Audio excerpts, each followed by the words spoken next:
Okay, so I mean, I guess we're just gonna go right into my unsettling. I have a very poorly told unsettling movie and a interesting movie, so we'll get right into it. Resistance. This is the second prominent feature film written and directed by Venezuelan filmmaker Jonathan Jacu. Shoot, I can't. I'm really bad at names. I feel so bad. I practiced this. Jacubos is. Oh my gosh, I feel so bad. He's the guy. He directed Hands of Stone a few years ago. The Robert De Niro, Anna de Armas. I think Usher's in it too. The boxing Usher movie. is in it. The boxing movie from a few years ago. Both of those movies are based on real life events, though the subject material in the latter is far more serious and dreary. The Holocaust. Well, okay. If we're being technical, the film actually starts right before the Holocaust. I mean, literally right before Germans start infiltrating houses and exterminating Jews. There's a discombobulating opening sequence that consists of two parts. The first is of a young Jewish girl being ushered to sleep by her two loving parents and asking them, why do they hate us? Almost half a second after her father tries to reassure her, no, the Germans don't actually hate us, blah, blah, blah, a tiny platoon storms the house and kills both of her parents right in front of her without ever seeing the girl. Then, and it wasn't until the end of the movie that I realized how overarching a problem the scene would go on to represent, but it cuts to a sequence featuring General George Patton of the United States Army, like literally George Patton, played by none other than Ed Harris, prompting his soldiers to consider the war from the perspective of those who are fighting it out of desperation, of those who have no combat training, no emotional or mental or physical training to go along with this, and whose way of life is being ripped apart, fighting out of desperation. It was at this point that I felt the first disconnection between the emotions of the era and the delivery from the film. A while back, I reviewed the Noah Schnapp movie, Waiting for Anya. Do you remember that? It tells a somewhat similar story in a very similar way. And I said that movie also had a problem honing in on the atmosphere needed to tell a respectful and hefty Holocaust story. Keeping that in mind, that was based on a children's story itself. So that was already a children's novel about the Holocaust. This isn't. And already with this strange ricocheting of scenes, tones, and characters, and sides, even, going from like a German occupied area to an American occupied area, the script shows its hand in that it's going to have problems, and guess what? It does. So, after Patton delivers the thesis of the movie, we find out the Resistance really tells the true story of Marcel Marceau, a man who's regularly regarded as the most famous and influential mime of all time, but who also served alongside the French Resistance and helped save the lives of countless children before his acting and entertainment life began. Now, real-life stories aside, mimes and the Holocaust don't really mesh well, do they? It's just kind of like a weird blend of tones there, right? But, in all fairness, it's not as if Marcel, who's played by Jesse Eisenberg here, is hopping up to the front lines with white makeup and a body for a mouth. When we first meet him, his interest in miming is just starting to take shape. Much to the dismay of his dad, who suggests he's dancing around dressed as Hitler, Marcel is working clubs at night impersonating Charlie Chaplin. And his next big which is ironic given, I don't know when this was in relation to when The Great Dictator was released, but it couldn't have been much longer before or after the release of that movie. So True. The Chaplin-Hitler confusion has not only been prominent but actually utilized by Chaplin at this point. Right. So his next, Marcel's next big project, however, is to put on a one-man production for a whole sanctuary of Jewish characters where he's going to be, taking on the roles of like 20-odd people at the same time. I don't know. But steadily, of course, he becomes more enthralled with the children, the Jewish orphans, and the war effort as a whole, which leads him to joining the French resistance and becoming a central figure in the border crossing salvation of dozens of those children.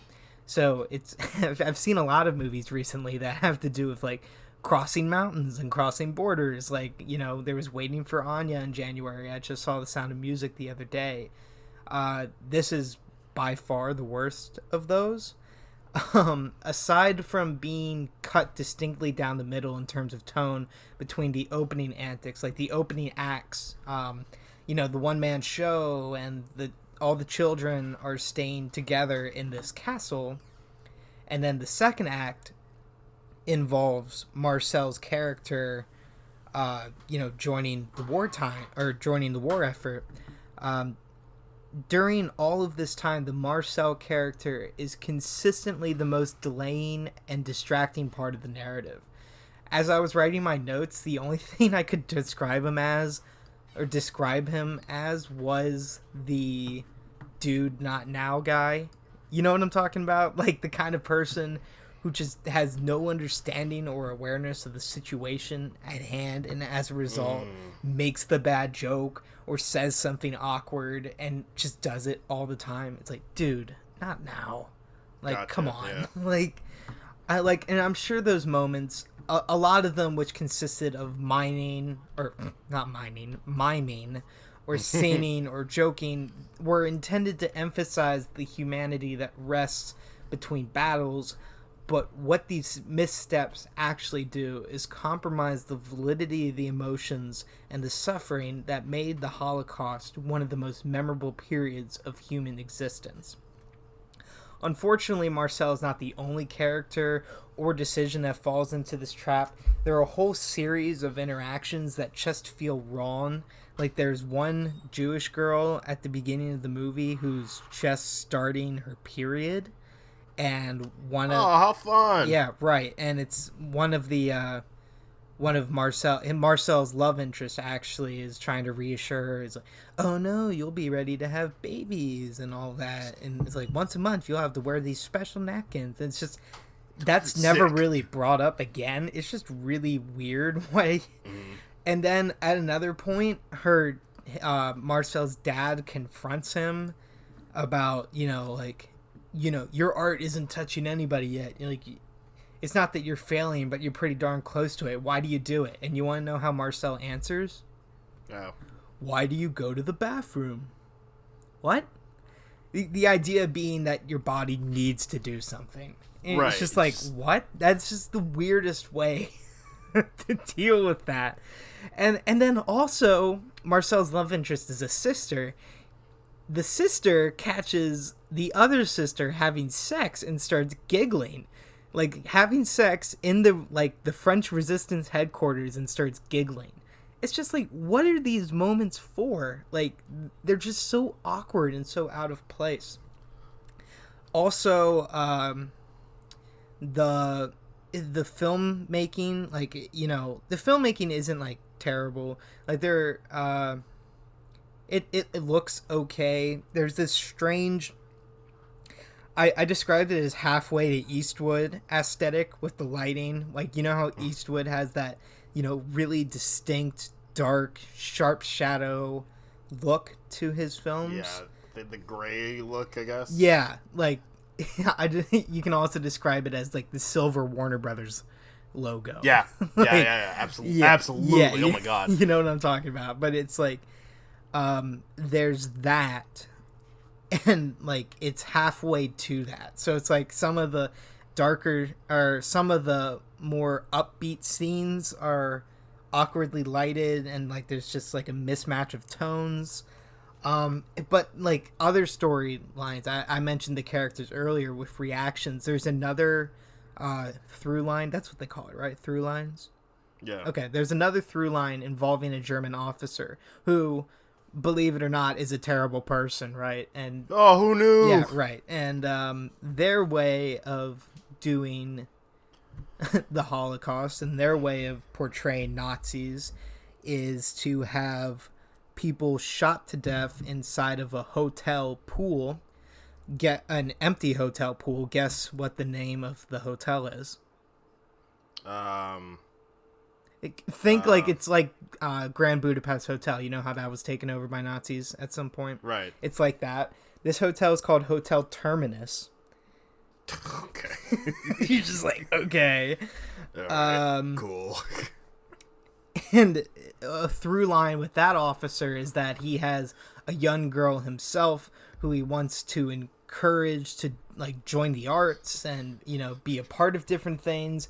And he also has like a beautiful fiance who shows up in occupied France at one point and has absolutely no idea how terrible her husband is. And I'm just like, would she really not know what this guy is up to and what this guy is about?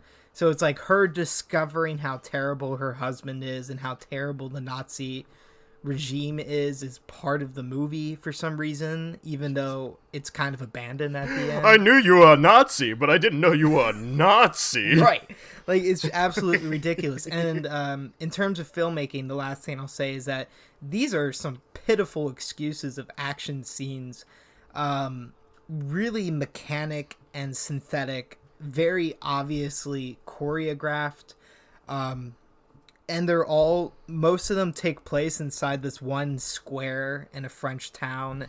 It's just, it's really, it's pathetic, honestly. Like, at some so point. sorry. So when you say action scenes, like in their choreograph, are they like fighting hand to hand, or like what do you mean? So it's like there's an objective and some exciting things happen. So like at one point, as like Marcel, his brother, and the two sisters, like the two love interests, are joining the resistance, the Marcel and the two sisters get by, but the brother doesn't. He gets like pulled aside under suspicion or whatever. And an action sequence takes place where Marcel has to try and get his brother out of the situation that he's in. And like he does so by like making like a mouth Molotov cocktail and like turning a Nazi into fire. Right. Like, it's weird. And here's another one, man. Like, something happens to one character, right? One character witnesses something, and Marcel's trying to save them. And she, the character, is so horrified by what has happened is that she decides to kill herself. And Marcel tracks her down to this train station where she plans on stepping out in front of a moving train. But here's the thing. He's running towards her, right?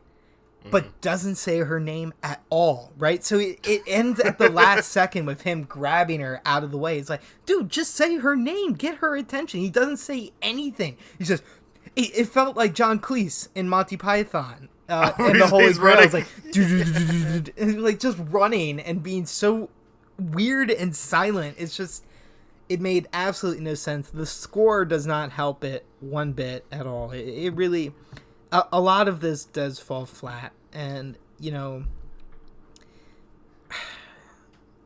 because the Holocaust is something that we need to talk about. There are so many great ways. Pop culture has provided so many great ways of ingesting the Holocaust in that we can understand and respect the severity of the whole situation, right? You know, you got movies like Schindler's List. You have books like Night by Elie Wiesel. Oh, yeah, I forgot about that. We have museums and all these things. There are several ways of finding... there are several ways of finding the horrors of the Holocaust and understanding them. You know, you can witness them, but then you can understand the big picture and why we need not do this again. Which is why I'm, you know, significantly disappointed by this movie.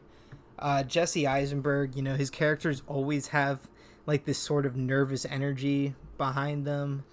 You know, but what his character's awkwardness really does, like I said earlier, is really just it compromises the severity of the Holocaust and what's going on, if that makes any sense. But yeah, you know, there's just not a lot working here. I'm gonna give this 2.5 out of 5. Or no, sorry, 2 out of 5 stars.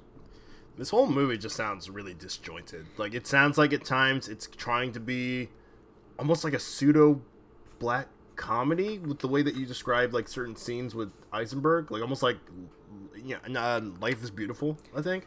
I haven't seen Life is Beautiful, but the movie does put way more weight on Jesse Eisenberg than it should. It ends with a sequence of him miming and how it's supposed to be just this poetic moment and so beautiful to witness that this art could come out of the experiences that he's had, right?